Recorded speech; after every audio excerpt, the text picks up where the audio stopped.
Ladies and gentlemen, welcome pour cette nouvelle vidéo. Alors aujourd'hui, on va passer en revue comment rattraper un point faible. Alors je l'ai peut-être dit auparavant ou peut-être que vous le saviez déjà, mais mon point faible à moi, ce sont les pectoraux. Sur les mouvements de poussée par exemple, mes épaules et mes triceps prennent le dessus très facilement. Donc le problème, c'est que ça crée des tensions dans mes pecs, ils se tendent, ça tire un peu sur les épaules, donc j'ai beaucoup de risques de blessures d'épaule. Ça m'est déjà arrivé par le passé d'ailleurs, la coiffe des rotateurs y est passée il y a quelques temps. Mais en gros, ce qui s'est passé, c'est que jeudi, j'étais sur Lyon chez mes amis Chloé et Chris. Et ce qu'on a fait, c'est que Chris, qui est justement plus dans le men's physique et le bodybuilding de base, m'a entraîné sur une séance et justement rattrapage pour les pecs. Donc je me suis dit que j'allais partager ces petites techniques avec vous parce qu'elles sont vraiment super intéressantes et j'en ai appris beaucoup avec lui pendant ces 2 jours. Donc ce qu'on a fait, c'est pas une séance que je referai tout le temps par exemple, c'est une séance que je ferai par exemple une fois par mois parce qu'elle est très utile pour réveiller les muscles qu'on a du mal à solliciter et afin de renforcer ce qu'on appelle ce mind-muscle connection, donc ce que Nassim appelle la contraction volontaire, ce qui est hyper intéressant parce que si vous voulez passer sur du lourd, au meilleur sera votre mind-muscle connection, au plus vous serez en mesure de contrôler le poids que vous allez pousser, donc passer de plus en plus lourd parce que vous serez en mesure de le maîtriser. Donc ça, c'est pour ça que c'est très intéressant d'ajouter ce type de séance une fois de temps en temps. Donc ce qu'on a fait, c'est qu'on s'est élancé sur les pecs et vous me connaissez, vous savez que moi je suis pas très fan des machines. Donc on a commencé sur une machine directe. Mais néanmoins, donc je l'ai testé comme ça, mais je me suis rendu compte que de façon plus fonctionnelle, il était aussi possible de faire ces exercices d'activation via des élastiques. Donc on commence au départ avec des exos d'activation pour les pecs. Par contre, je ne vous ai pas filmé le warm-up, donc l'échauffement. Évitez de négliger le warm-up parce que ça c'est juste la partie activation, donc il se passe juste après le vrai warm-up. Le warm-up est quand même indispensable si vous ne voulez pas poursuivre avec des blessures. Mais en tout cas, donc on a commencé sur cette machine écartée. Donc certes, c'est pas un mouvement très naturel, mais c'était vraiment pas mal du tout pour activer les pectoraux. Donc ce qu'on a fait avec Chris, c'est qu'on a fait plusieurs drills. Il y avait 3 drills différents. Donc sur le premier drill, il y avait 2 séries à faire, donc 2 séries avec un tempo très lent. Donc le but au départ, c'était, bon, tu prends pas des charges très lourdes, tu commences, tu maîtrises et tu vas pour 10 secondes en phase concentrique. Donc sur l'activation, c'est beaucoup focalisé sur la phase concentrique. La phase excentrique n'était pas spécialement utile sur ce type d'exercice. Donc ce que tu fais, le premier, c'est 10 secondes, comme ça paraît long, 10 secondes, tu vas voir, c'est tout au long. Tu squeezes un maximum pendant 1 seconde au milieu et tu laisses réouvrir de façon naturelle. Tu t'exploses pas non plus les épaules. Hein. Donc tu fais ça 2 fois 10 répétitions de 10 secondes. Ensuite, une fois que tu as fait ces 2 séries, tu passes sur un autre exo, toujours sur la même machine, toujours de l'activation. Donc là, cette fois, ce qu'on fait, on fait que 5 secondes. Donc tu doubles ta vitesse par 2 à ce niveau-là. 5 secondes, mais en plus, tu restes au milieu pendant 5 secondes là. Et là, ça fait mal. Là, tu sens que le sang, il s'amène, ça brûle. Et là, tu relâches de la même manière. Donc, ça fait toujours une répétition égale 10 secondes. Sauf que cette fois, on a 5 secondes de concentrique, 5 secondes d'isométrique et 0 à 1 seconde d'excentrique. Donc, une fois que tu as fait ces deux-là, tu vois que c'est déjà pas mal. Le sang s'amène assez rapidement. Prends bien le temps de contracter, c'est très important. Et tu verras que là, tu vas commencer à vraiment ressentir la contraction des pecs et le sang, l'afflux de sang. Et ça, c'est le bonheur, moi j'adore. Et ensuite, il nous restait un exercice à faire. Donc celui-là, c'est toujours de l'activation. N'oublie pas que l'activation se passe après l'échauffement.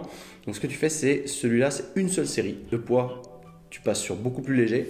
Et là, on va passer sur plus ou moins de l'échec. Donc là, il n'y a plus vraiment de tempo. C'est assez rapide. Tu vas pour 40 à 50 répétitions, juste une seule fois, histoire d'amener vraiment le sang dans les muscles.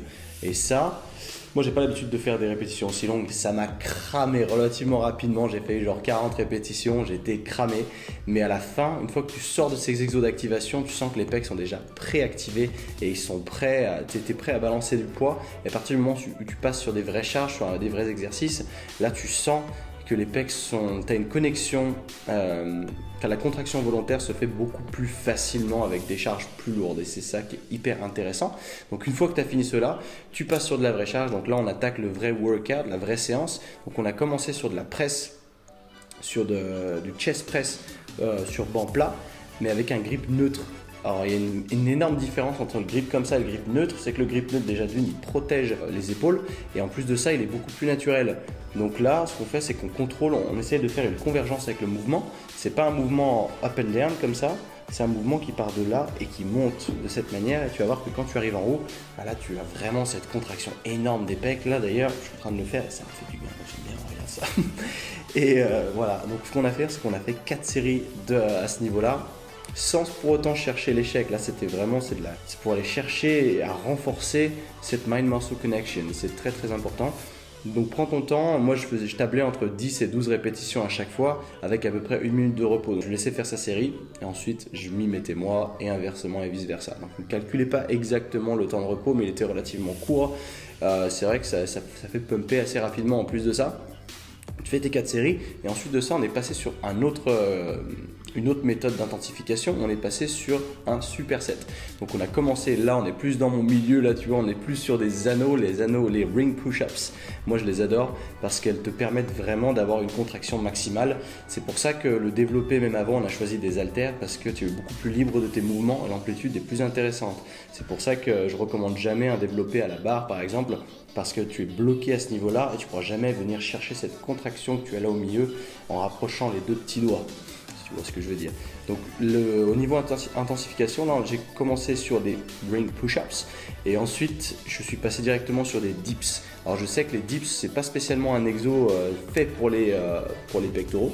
Cependant moi, vu que les épaules et les triceps prennent toujours le dessus, j'ai commencé avec les anneaux pour vraiment tabasser les épaules et les triceps, pour les chauffer un maximum, pour que juste après je passe sur de la dips incliné vers l'avant, donc qui met plus de pression sur les pecs. Donc on a fait ça pendant 3 sets. Donc le premier exo, tu en fais à peu près une dizaine, le deuxième exo pareil une dizaine. On n'est pas là pour rechercher l'échec, on n'est pas là pour se cramer, c'est une séance en plus. Là c'est vraiment, ça rajoute un aspect technique à la routine. On n'est pas là pour chercher de la performance, loin de là, mais tu verras que c'est hyper utile pour justement la recherche de la performance sur des séries, sur des séances plus normales, plus athlétiques. Donc ce qu'on a fait après, c'est qu'on est passé sur les cable crossovers, donc les poulies vis-à-vis, commencer avec les poulies en haut. Et là, par contre, on a fait un truc que j'avais jamais fait, on s'est transformé en trotteuse de montre. C'est que tu commences d'en haut, tu fais 1, 2, 3, comme ça. Par seconde, tu fais une contraction, comme ça, tu rapproches 1, 2, 3. Et dès que tu arrives au milieu, tu contractes à fond et tu relâches l'excentrique sans pour autant trop contrôler. Tu essayes de mettre le moins de pression possible pour toujours garder de l'énergie et pour consacrer cette énergie à la phase concentrique du mouvement. Et on a fait ça pendant 3 sets aussi, pareil 10 reps. Comme j'ai dit, on n'est pas à la recherche d'un nombre de répétitions précis, c'est une question de sensation. Donc après ces 3 sets là avec les poulies en haut, on est passé sur 2 sets avec les poulies en bas. Et ça, pour être honnête, c'était plus un test qu'autre chose, parce que c'est ça que j'aime bien aussi avec l'entraînement, c'est que ça permet de tester son corps face à différentes tensions, sous différents angles, différentes amplitudes. Enfin, ça, je trouve ça hyper intéressant. Du coup, j'ai voulu voir quelle sensation j'allais avoir avec le mouvement du bas. Et c'est vrai qu'avec le bas, moi j'ai eu une meilleure sensation parce qu'en montant comme ça et en twistant vers l'extérieur, j'avais vraiment une contraction pectorale qui était énorme. Mais toujours en respectant le même tempo, donc qui est tout doucement 1, 2, 3, comme ça, tu vois. Et ça, c'est vraiment, vraiment top. Moi, j'ai adoré. Et au final, eh ben, c'est tout. Sur la séance, ça a duré à peu près 45 minutes, grosso modo, tout inclus. Et ça, c'est pas une séance, comme je disais, c'est pas une séance qu'on ajoute qui fait partie de la routine complètement. C'est une séance que tu peux faire une fois par mois, juste pour renforcer cette contraction volontaire, cette mind-muscle connection, afin d'être plus efficace sur des charges plus lourdes sur tes vraies séances. Et ça, c'est exceptionnel. Et j'ai beaucoup adoré ce type d'entraînement-là parce que j'en fais jamais et que ça me change un petit peu. Mais ça, pour moi, c'est pas une séance d'entraînement en gros. C'est vraiment renforcer la technique pour être plus fort à l'entraînement. Parce que comme tu sais, moi, je fais des séances full body la plupart du temps parce que j'aime travailler mon corps en un seul bloc. Parce que j'estime que quand on est un athlète, on a besoin de tout son corps, pas juste d'une infime partie. Donc c'est pour ça que je ne m'amuse jamais à faire des splits et à faire juste les biceps par exemple. Parce que je sors de la salle et je me dis bah, super, j'ai travaillé les muscles de mes bras. Mais tout le reste, ben rien. Donc moi ça m'intéresse pas, c'est simplement ça, c'est... Après c'est moi, hein. Je dis pas qu'il faut que vous fassiez tout ça, mais je suis là pour partager un maximum de ce que j'ai pu apprendre par le passé, que ce soit à l'étranger ou même en France. Donc ces techniques que Chris m'a appris ce jour-là, il m'a dit les avoir apprises de Frédéric Delavier, donc c'est vrai que c'est un curieux personnage, mais il a quand même pas mal de savoir mine de rien, il est plutôt intéressant comme mec. Donc je vous invite à aller checker son travail. En tout cas, ça va être tout pour moi aujourd'hui. Si vous avez le même problème que moi au niveau des pecs, n'hésitez surtout pas à la faire cette séance une fois par mois. Par là, c'est hyper intéressant de rajouter ça une fois de temps en temps. Et puis ça change, on va pas se mentir, ça fait toujours du bien. On s'ennuie pas, on se fait un petit peu moins chier. Parce que c'est ça le but surtout. Si vous allez à la salle et que vous avez une routine qui vous fait chier, autant laisser tomber tout de suite. Pour rester motivé, il faut toujours qu'il y ait un nouveau challenge. Il faut que ce soit intéressant, motivant, difficile. Parce que si on ne sort pas de sa zone de confort, eh ben on s'emmerde rapidement. Et il est là le truc. Donc là, c'était intéressant, c'était un truc nouveau pour moi. En tout cas, si ça vous intéresse, je peux aussi, si jamais vous, les pecs, ça ne vous concerne pas, mais c'est plutôt un autre groupe musculaire, eh ben, ces techniques d'intensification peuvent être utiles aussi pour d'autres, peuvent être appliquées sur ces autres groupes musculaires. Je peux absolument faire ça en vidéo si votre problème c'est les biceps, par exemple, vous voulez plus gros biceps, je peux absolument le faire. Laissez-moi savoir dans les commentaires, dites-moi ce que vous en pensez. En tout cas, gros remerciement à mon pote Chris. Donc c'est Chris Paléophyte sur Instagram, je vous mettrai les contacts tout là. C'est un super pote à moi et il fait du super taf aussi, donc j'adore. En tout cas, je recommande complètement.